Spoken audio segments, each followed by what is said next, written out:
वैसे प्रत्याहार पढ़े हैं, प्रत्याहार के सूत्र बने हुए वो ही हम संधि प्रकरण में काम लेंगे।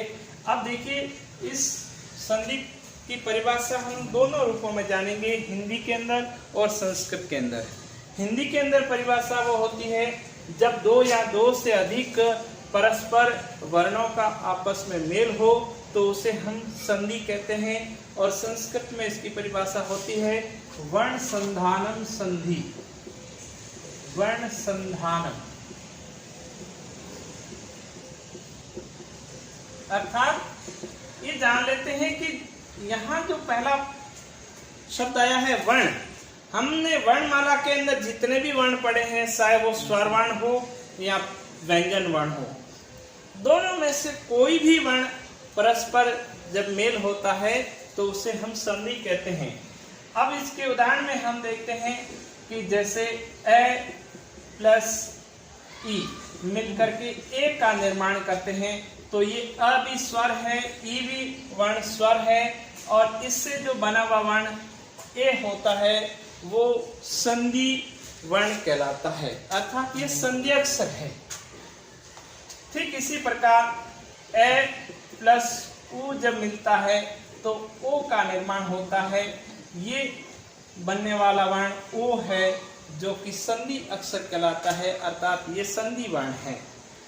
अब हम संधि के प्रकार के बारे में बात करते हैं, तो प्रकार मुख्य रूप से हमारे सिलेबस के अनुसार 3 वर्ण हैं, 3 प्रकार होते हैं। कौन कौन से? पहला आता है स्वर संधि, अर्थात स्वर संधि को हम अच संधि कहते हैं। दूसरा आता है व्यंजन संधि, जिनको हम हल संधि भी कहते हैं।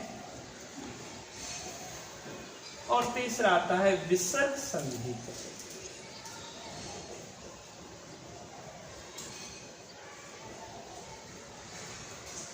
विसर्ग संधि हम हमारे सिलेबस के अनुसार संधि, वैसे संधियां जब हम बड़ी क्लासों में जाते हैं तो 5 प्रकार की मानी गई है, लेकिन हमारे जो सिलेबस के अनुसार, कोर्स के अनुसार 3 प्रकार की संधि बताई गई है। पहली है स्वर संधि, व्यंजन संधि और विसर्ग संधि। इनका एक और अपर नाम भी होता है जो कि स्वर यानी अच कहलाते हैं, व्यंजन यानी हल कहलाते हैं।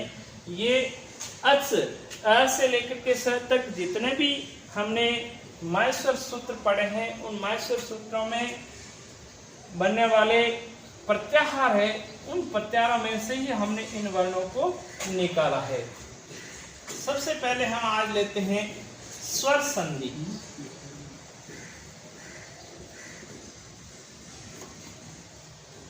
इसका दूसरा नाम अच संधि भी है। अब देखिए, जब हमने नाम रखा है स्वर संधि, अर्थात ये केवल मात्र स्वर वर्णों का ही यहाँ पर समूह होगा, यानी जितने भी वर्ण आपस में मिलेंगे, जितने भी वर्ण संयुक्त होंगे, वे सभी स्वर वर्ण होंगे। चाहे संधि पद का पूर्व पद का अंतिम वर्ण हो और चाहे द्वितीय पद का प्रथम वर्ण हो, दोनों तरफ जो भी वर्ण होंगे वे सभी स्वर वर्ण होंगे। तो यहाँ पर हम ये कहते हैं जब 2 या 2 से अधिक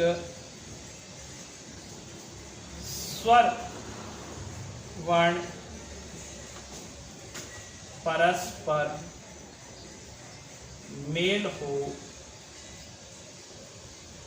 तो उन्हें स्वर संधि कहते हैं।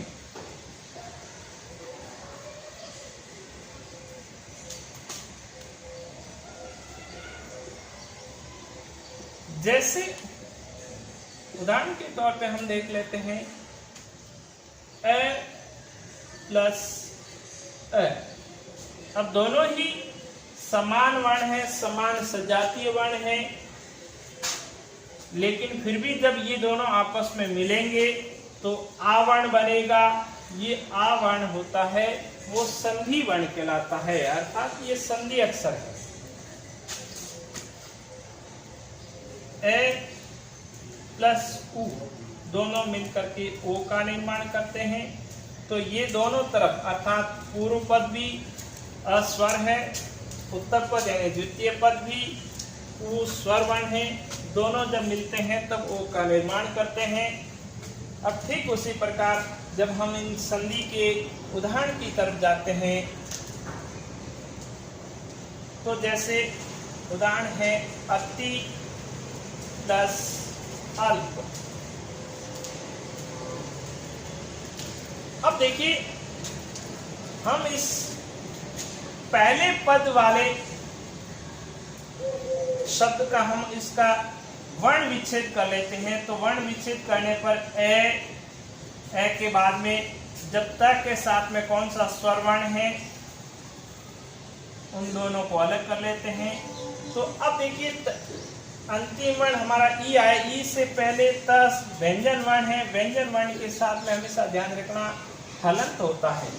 और ठीक आगे वाला वर्ण देख लेते हैं अ और ड, अर्थात प्लस के पहले और प्लस के बाद दोनों तरफ स्वर वर्ण है।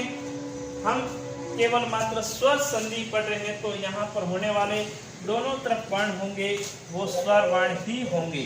अब इन दोनों वर्णों को जब मिलाया जाता है तो ये बनता है हमारे सूत्र के अनुसार यह वर्ण बन जाएगा।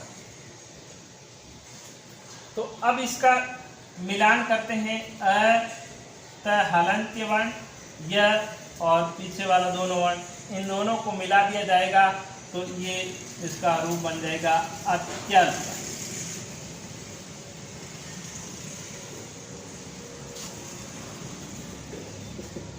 ये स्वर संधि। अब हम जाते हैं स्वर संधि के प्रकारों में। तो स्वर संधि के प्रकार की बात करते हैं। तो स्वर संधि के प्रकार मुख्य रूप से 5 होते हैं। पहला है यण स्वर संधि,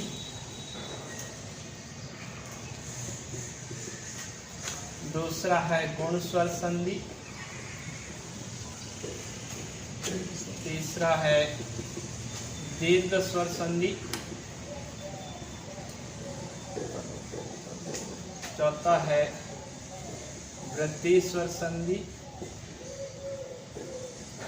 और 5वां है अयादी स्वर।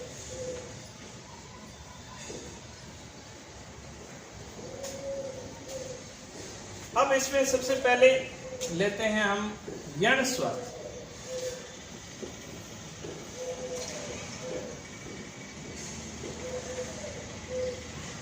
यण स्वर संधि का एक सूत्र हम जो प्रत्याहार में से हमने पढ़ा था इको यणची।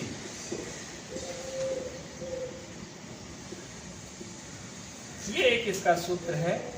इस सूत्र के माध्यम से हम पूरी इस यण संधि को कर सकते हैं। तो इसमें क्या होता है, पहला जो आ रहा है इक प्रत्याहार अर्थात इक वर्ण।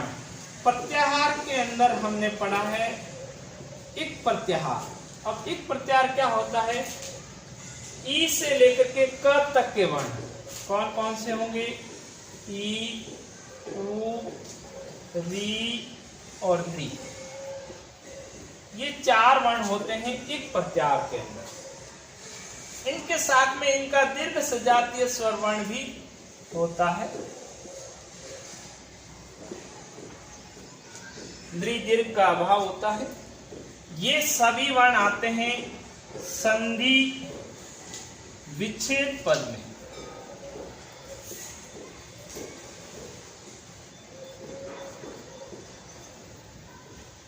अब उसके बाद में आगे आता है यण स्वर अर्थात यण वर्ण जो कि प्रत्याहार होता है। यण प्रत्याहार, इसके अंदर कौन कौन से वर्ण होंगे, य, व, र और ल। ये सभी व्यंजन वर्ण हैं। तो व्यंजन वर्ण के साथ में हलंत होगा। ये सभी वर्ण आएंगे वो संधि युक्त पद में आएंगे।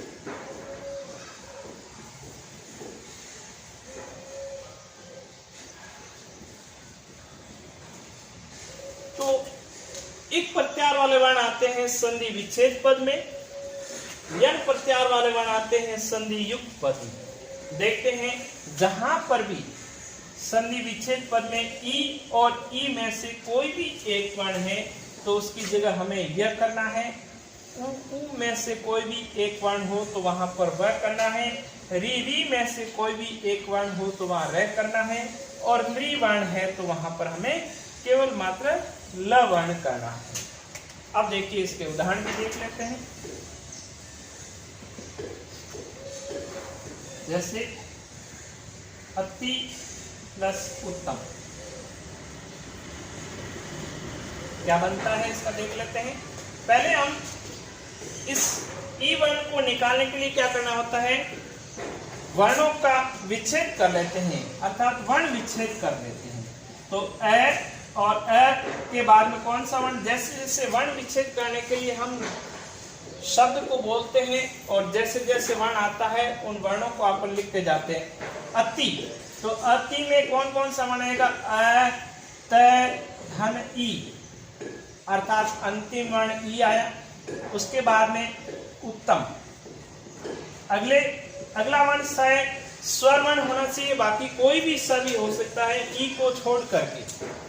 तो अब देखिए हमें क्या करना है, केवल मात्र ई की जगह यह करना है। तो इस ई की जगह हम यह वर्ण के अंदर परिवर्तन कर देते हैं, अर्थात यह वर्ण है हलंत्य वर्ण है। अब इन सभी को आपस में मिला देते हैं। अब यहाँ पर वापस इन सभी को मिला देते हैं तो क्या बन जाता है, अत्युत्तम।